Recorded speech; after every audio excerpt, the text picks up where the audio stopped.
et que normalement, on ne devrait pas avoir besoin de faire des exceptions à cette égalité pour que tout le monde soit traité de la même manière. Ce que dit Martin Luther King, c'est que évidemment, ça n'était pas la réalité, et que donc il y avait besoin d'une affirmative action. Mais à la lettre, ça crée une forme de discrimination. Et donc un certain nombre d'hommes blancs à l'époque, en particulier un qui s'appelle Allen Backy, vont dire je suis défavorisé par ça. Backy est un gars qui était candidat à une université de médecine, je crois, si j'ai bonne mémoire, et qui dit avec les notes que j'avais, j'aurais dû être pris à la place des Noirs qui ont été pris avec des notes plus faibles, donc c'est inéquitable.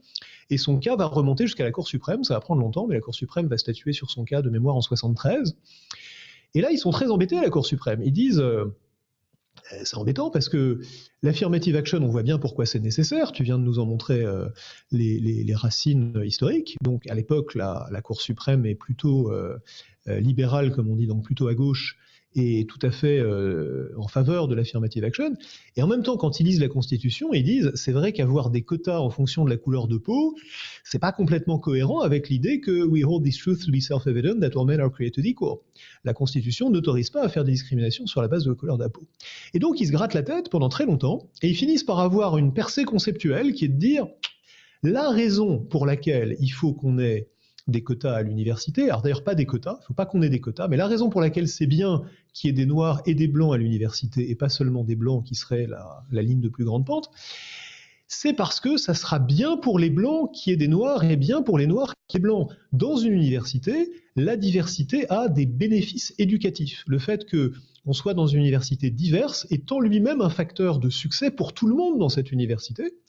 Et donc, c'est pas un jeu à somme nulle où Backy perd parce que quelqu'un a gagné, c'est un bénéfice pour tous ceux qui vont rentrer dans cette université, quelle que soit la couleur de leur peau. En fait, c'est la diversité en tant que telle, et pas le fait de favoriser telle ou telle catégorie qui conduit à la diversité, qui a un bénéfice.